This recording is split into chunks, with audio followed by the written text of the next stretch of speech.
The Patrick Riggins Show. Call in now, 865-243-TALK. That's 243-8255. And now your host, Patrick Riggins.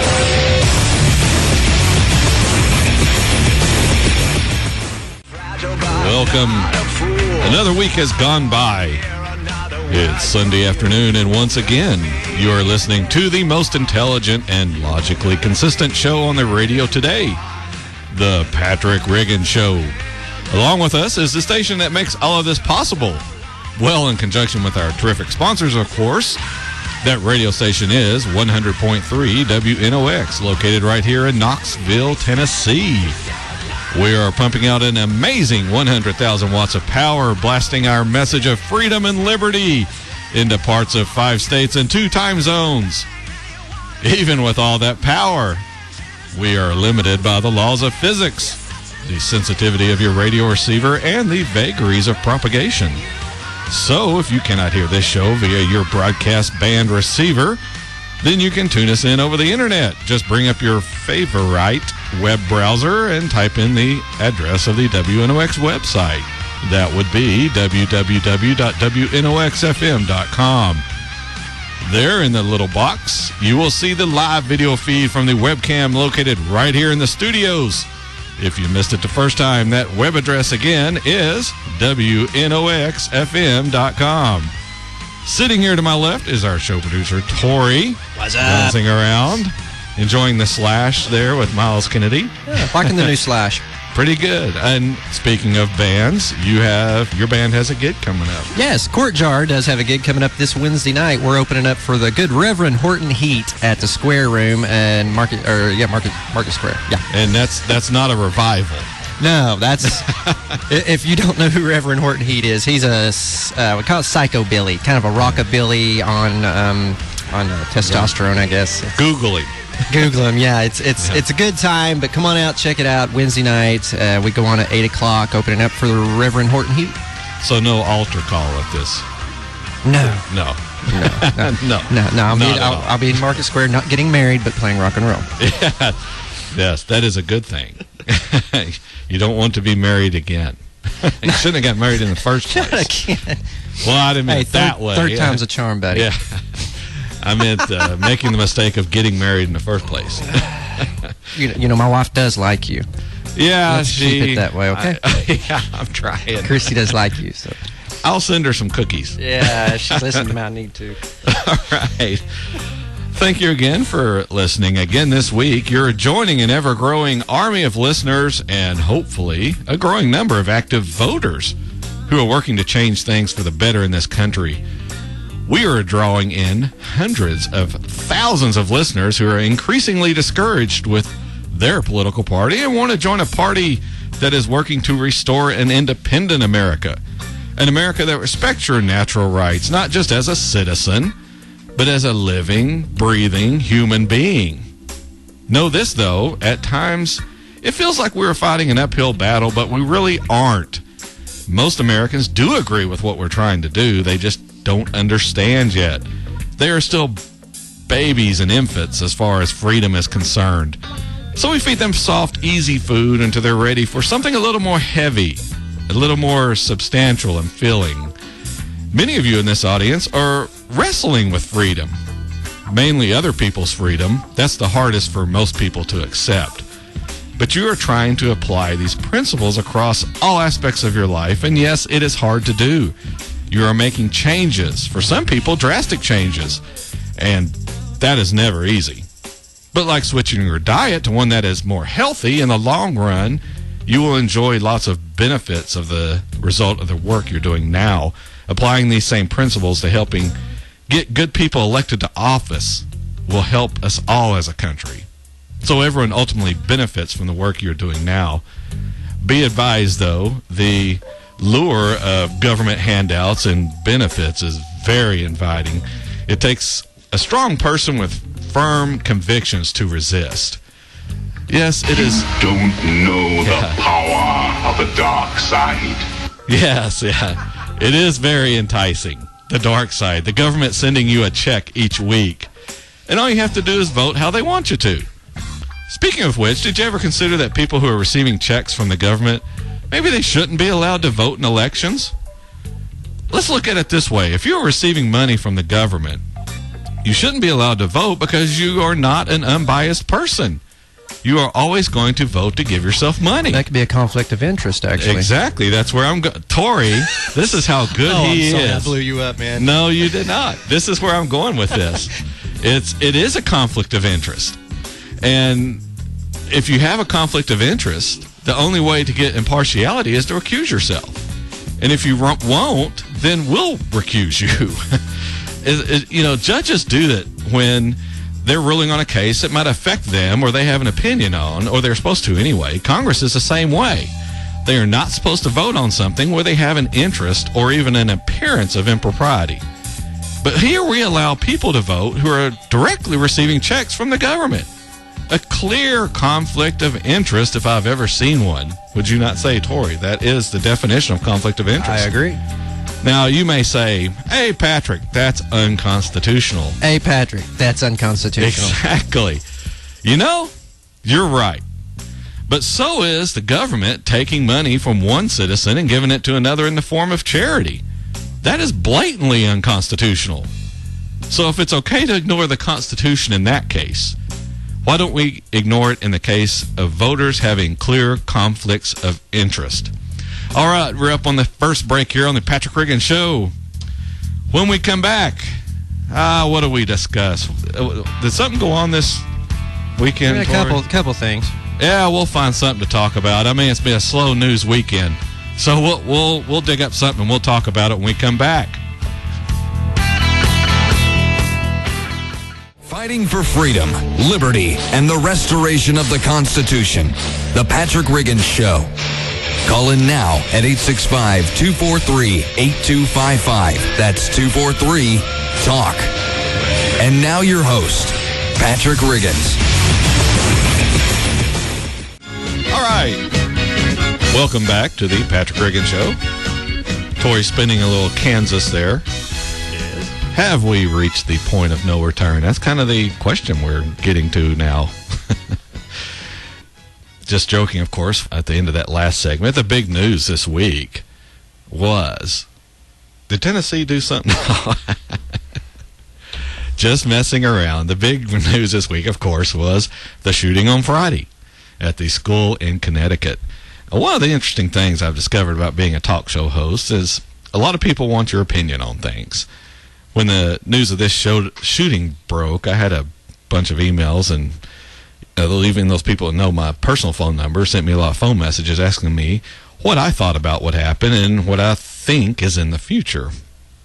Well, for one, I'm not a fortune teller, and I cannot see the future. If I could, you would probably not be listening to me. I'd be laying on the beach in Florida spending my incredible stock gain money. Drinking pina coladas. Yes. But, who am I kidding? I'd be right here doing the show. Oh, yeah. Yeah. I would just be flying back and forth in my private jet. So, but anyway, back to the shooting. What I wanted to talk about, and what I think is the future, I think this really says it all. You never want a serious crisis to go to waste. And what I mean by that, it's an opportunity to do things that you think you could not do before. That quote is from Obama's former Chief of Staff, Rahm Emanuel, one of the key people who had the president's ear and still does. It seems the president has learned quite a bit from him. Did anyone else notice, and I'm sure you did because they talked about it, the president trying to obviously wipe tears from his eyes as he gave his news conference on Friday, and then when he appeared in the weekly address, reading the exact same script he had read before, his eyes were noticeably red. So much so that it was obvious this was the look they were trying to achieve. Now, come on. This stuff is so obvious, yet the media licks it up like the lapdogs they are. And they wonder why no one believes the news anymore. Why no one reads the newspapers. It's because everything is contrived for the purpose of manipulating public opinion. Just listen, I've got a couple of clips here from President Obama. Here's the first one. The majority of those who died today were children. Really? I mean, I didn't know because it hasn't been splattered all over the news all weekend. The point is not to state the obvious, though. The point is to set the foundation for the upcoming grab at your rights and frame it as trying to protect children. As a country, we have been through this too many times. Whether it's an elementary school in Newton, or a shopping mall in Oregon, or a temple in Wisconsin, or a movie theater in Aurora, or a street corner in Chicago, these neighborhoods are our neighborhoods, and these children are our children. And we're going to have to come together and take meaningful action to prevent more tragedies like this, regardless of the politics. Meaningful action to prevent more tragedies like this, regardless of politics. That's code for, I'm going to take as much away from you as I can. And if Congress tries to stop me, I'm going to roast them over the fire of the bodies of these dead children. Obama doesn't care what happened. He's just glad it did happen, because it gives him the chance to take more of the freedom away under the guise of protecting innocent children. And the Republicans are too spineless to try and fight that battle on ideological grounds. And Obama and the Democrats know it. Obama couldn't care less about those people being killed. Do you know how I know? Because he shows blatant disregard for slaying innocent children, teenagers, and adults when he is approving and even bragging about the drone attacks on supposed terrorists in other countries. All that collateral damage, as they call it. I would call it the needless slaughtering of innocent people. I guess maybe he doesn't think non-American humans are worth anything, that they don't count. Only Americans count, American children, when they are slain. And he can use that to push forward his agenda of restricting more of our rights. But when innocent children in other countries are killed as a direct result of his policies, then that doesn't matter, because it doesn't take away, or it doesn't help take away, any of your freedoms in this country. In the hard days to come, that community needs us to be at our best as Americans, and I will do everything in my power as president to help. That community needs us to be our best as Americans. In other words, when this legislation comes down from the White House, you better not vote against it, because this community needs it passed so we can demonstrate our support for them. Obama is going to do his best to link whatever grab at our rights he is planning with this tragedy and make a vote against it, a vote against those children, a vote against that community. But not what it really is, a vote against someone taking away more freedom from American citizens. I'll refer you back to this quote again. You never want a serious crisis to go to waste. And what I mean by that, it's an opportunity to do things that you think you could not do before. Now, don't send me emails telling me I'm being cold-hearted framing this tragedy in this fashion. I am not. What I'm telling you is trouble is coming. And Obama and his buddies are going to use this shooting as the impetus for whatever further confiscations of your freedom they have planned. You don't think that is the goal? You say these people in Washington don't think this way? Here's part of that clip from Obama again. We're going to have to come together and take meaningful action to prevent more tragedies like this, regardless of the politics. Meaningful action regardless of the politics. And I'm not just talking about gun control. Who knows what else they're cooking up, but you can be sure it isn't for protecting you or the children. It is to enlarge government's control over your life. And to do that, they have to take your freedom away. More government means less freedom. That's how that equation works. And if it takes exploiting a tragedy, Washington has proven it has no problem with doing that. It exploited 911 or 9/11 to create one of the most hostile and invasive organizations we have ever had, the Department of Homeland Security. And if you think the Republicans are going to stand in the way, boy, you're in for a surprise. Those people don't have the guts to stand up for cutting spending. Not even a lot of spending. Just a tiny amount. And they still won't fight. So what makes you think they're going to stand up for your freedoms? Just look at Boehner. Look at how he acts. Let's just call him what he is. He's a pansy.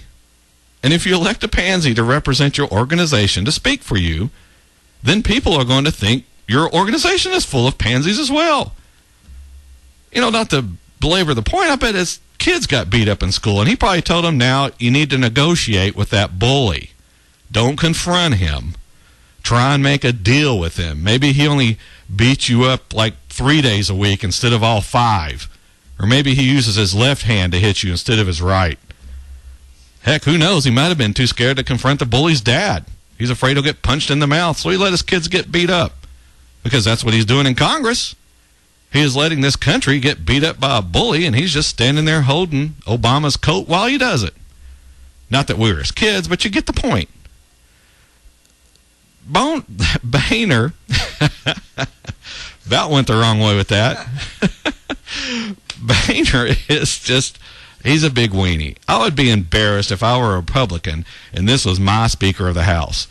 Obama might as well have a joint news conference and publicly give him a wedgie in front of the White House press corps.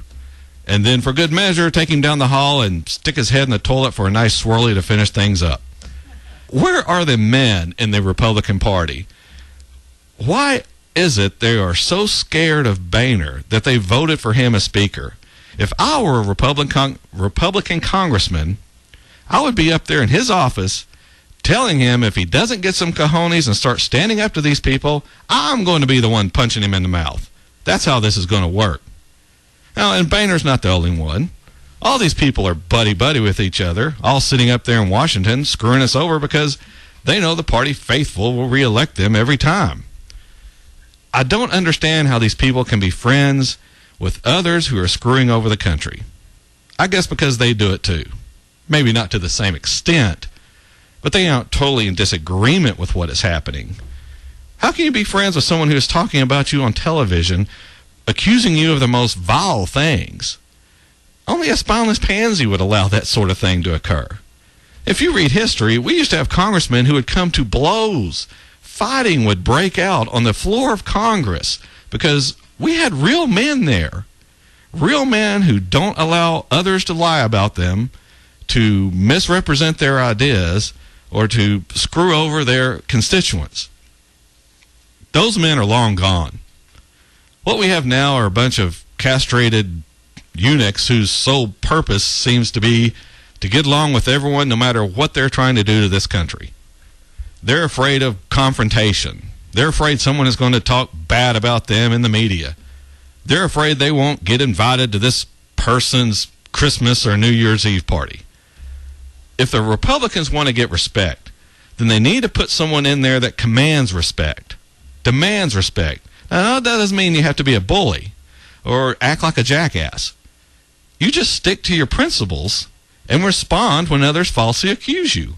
And you do it forcefully, not with some lily-livered news conference saying this person misspoke or that you and the president have a difference of opinion. You call a news conference and say this person lied, outright lied. Call them on it and challenge them to prove you're wrong. And say the president is trying to wreck this country.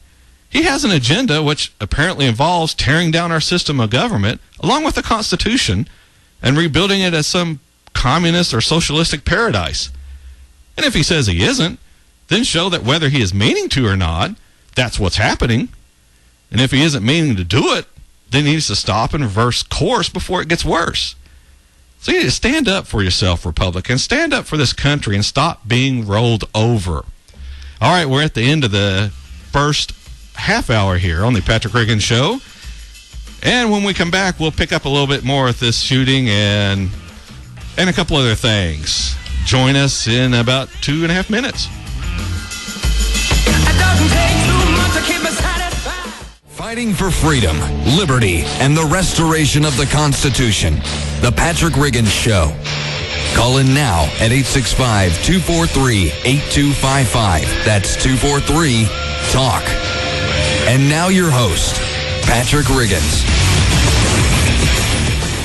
There was a stabbing in China at a school on Friday. How many of you all knew about that? Don't see a lot of hands out there. Where was all the 24/7 coverage of that school attack in China? In case you missed it, a knife-wielding man injured 22 children and 1 adult outside a primary school in central China as students were arriving for morning classes Friday in the latest of a series of periodic rampage attacks at schools and kindergartens. The attacker was a 36-year-old villager, Min Yingyan. I don't know how they say that, but he's now in police custody. The man first attacked an elderly woman, then students, before being subdued by security guards who have been posted across China following a spate of school attacks in recent years. There were no deaths among the 9 students admitted, although 2 badly injured children had to be transferred to better equipped hospitals. Imagine that in a communist place. I see a blade band coming up in China. Exactly. No motive was given for the stabbings. But the interesting thing, they echo a string of similar assaults against school children in 2010 that killed nearly 20 and wounded more than 50. The most recent such attack took place in August. That's when a knife-wielding man broke into the middle school and stabbed 2 students before fleeing. In one of the worst incidents, a man described as an unemployed middle-aged doctor killed 8 children with a knife in March 2010 to vent his anger over a thwarted romantic relationship. Also in a similar incident in May of that same year, a tree merchant, I guess he sells shrubbery. Have you got this shrubbery? Yes. A tree merchant in a village in central China went on a killing spree at a local kindergarten.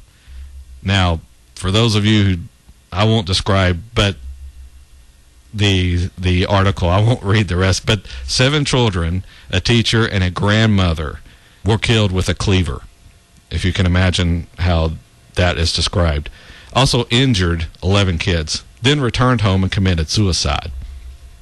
So, of course, the question is, what did the president have to say about that? Nothing. I could not find a single word uttered by the president about any of those children. Oh yeah, he can't use them for a political purpose. So what's the point? As I said in the last segment, President Obama doesn't care one iota about these children, or anyone or anything that doesn't help him further his political agenda. What other conclusion can you take away from this evidence? Children die in a country where no matter what Obama says, it isn't going to help push for more restrictions on Americans and their rights. So nothing is said. No fake tear is shed during a news conference. No red eyes during the weekly address. Nothing. Because he doesn't care. Or how about Chicago? Is that not dear to the president's heart? This year, in that city alone, there have been over 485 people murdered. And the year isn't over yet. A few weekends ago, 8 people were killed and 20 wounded in one weekend, with a large part of those murder victims 18 years old and younger. But that's not unusual, and it doesn't help push his agenda. The president is visiting with the community in Connecticut this weekend, actually today. That's nice. What about the other families of children murdered this weekend? Oh, that's right, there's no photo opportunity there. Now, people don't want to hear that. They want to think politicians care about them. I don't understand this at all. Why look for love and acceptance from politicians? Is it because most politicians are male? And that increasingly an alarming number of families in America are now led by single females with no father presence whatsoever? That can't explain it all, because disturbingly, people from seemingly stable families support these politicians who pretend to care. Have we truly become a nation of sheep? Or as I like to say, cattle? Trusting everything, trusting everything told to us as we walk up the chute to be slaughtered. That would be their last words, too. They're all looking for love in all the wrong places. Exactly. They're looking for it in Washington. And they have no love for you. They just want your taxes, your tax money. I can't put enough emphasis on this. If someone is being inconsistent in their principles, their views on life, it is because they don't really hold those principles. They just speak them to ingratiate themselves to whomever they might be talking to at the time, or to apply them to whatever situations might be presently occurring. This is what President Obama is doing now. Now, Here's a clip from my show on November 11th, just a few weeks ago. And if you go back to the archives, you can listen to this. Here's a real quick clip from this show I think is real illustrative. Yeah, we have time for it. So all you Obama voters, enjoy the next 4 years as your guy continues to kill innocent people, human beings, just like you and me, without any reason other than the fact that he says they're guilty. And a lot of them will die just because they were in the area that the drone strike occurs. Nothing really different than what has been happening in this country with all the innocent people being gunned down for no reason, other than the fact they were in the wrong place at the wrong time. Yet we scream and yell about it then, but are remarkably silent when it happens overseas, to someone we cannot see, murdering those without a face. I can't really remember when that was ruled to be a death sentence, but in this new world, I guess anything goes. Nothing matters as long as your guy is calling the shots. All your principles, all your morals, none of those matter. All that matters is a Democrat is in office of the president. Disturbingly, that's how a lot of people look at this. They look at this as an opportunity for their president to step forward, not for the tragedy that it is. And that these tragedies are happening all around the world, yet we are remarkably silent about what's going on in other places because it's not politically advantageous for us to talk about it. I can't get my agenda pushed through talking about these other things, especially when the president is signing off and, as I said, bragging about these people killed in drone strikes. And then of course they try to cover it up too. Just look at Benghazi. Hillary Clinton's supposed to testify, but all of a sudden she's got a virus and faints, gets a concussion. Now she can't testify. But she didn't go to a doctor either. Well, a doctor, I think, came to her house, but she didn't go to the hospital. So, kind of convenient how that works out. No, it's normal. Yeah, that's normal all the time. Yeah. Secretary of State falls and hits her head. We don't take her to the hospital. I can't even get out of work unless I have a doctor's excuse, all right? Yeah. it is amazing what the population is swallowing these days. So, anyway, we're up on the last break here on the Patrick Riggins Show. We'll take it, and we'll be back.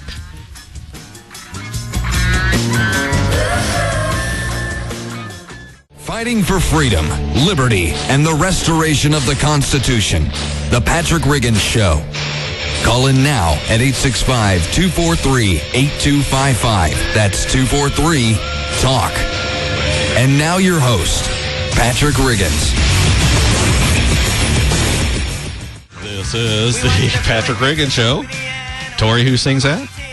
Dead Milkman. Dead Milkman. Okay. Quiz time for Tori. How many times have you played that? Well, you might have played it. I'll take it. How many times have you had that song requested on your talk shows? None. That's a first for me playing it, actually. Is it really? Yes. That is how special this radio show is. You will not hear Dead Milkman getting played on any other talk show. I guess this whole week. Not in this city, anyway. No, I'd almost put money on it. Almost. If I had more money, I would put money on it. Yeah. But alas, I don't. If it's not Taylor Swift or Leonard Skinner or well, that would be interesting. Paisley, then Taylor you're not Swift hear it around here fronting Leonard Skinner. That would be interesting. Just put him in a rink like the Texas Death Match or something. Put him in a cage match. Taylor Swift versus Leonard Skinner. Brother. Yeah. Of course, now a lot of them are kind of old. I still think they could take her, though. I tell you, brother, I'll get her in the square room. Yeah, exactly. I'd just like to hear her talking like that. All right. We're up on the last segment of the show. And we've been talking about this shooting and everything. And real quick, I kind of want to drive this point home. That when you're watching all this, keep your head about you. Now, President Obama was so disturbed about the shooting here in America, yet, as I said, the killing of other children continues at his direction in other parts of this world. And that's something to think about while you are watching all the talking heads on television bemoan this, quote, American problem that needs to be solved by the president. You'll have a lot of this, and I kind of took a stab at this. What's causing someone to lash out in this fashion? And what's causing more and more Americans to feel helpless about their future and about their children's future?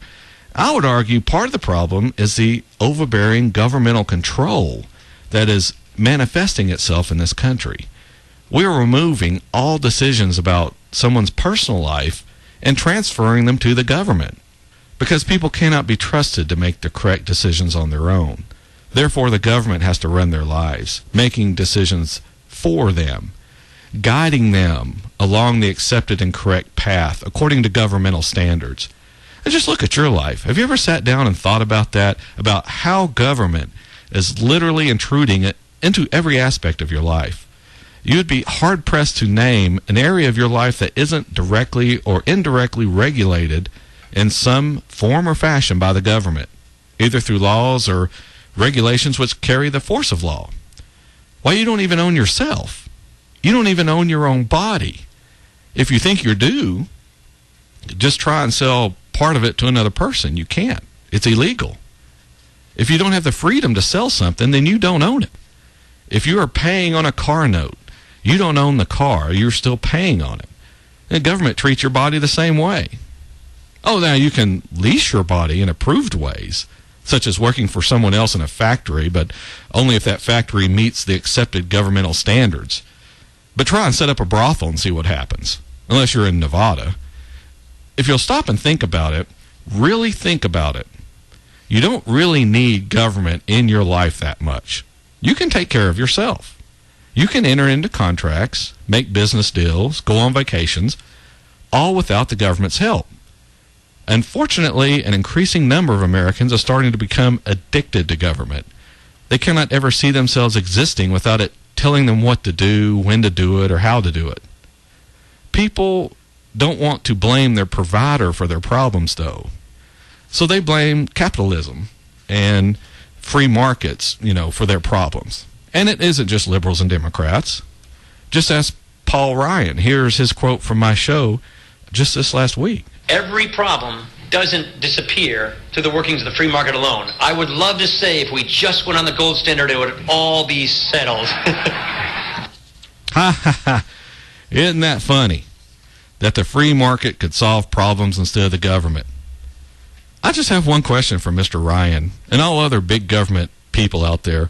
What were we doing before government? We got along fine. So obviously we can make it without having government in every part of our lives, can we not? We did it before government. We were here first. And I've said this on this show. We're here first. We came before government. Therefore, we're above government. Just read the Bill of Rights. Notice they don't give us rights. Nowhere in the Bill of Rights does it state that these rights are granted to us.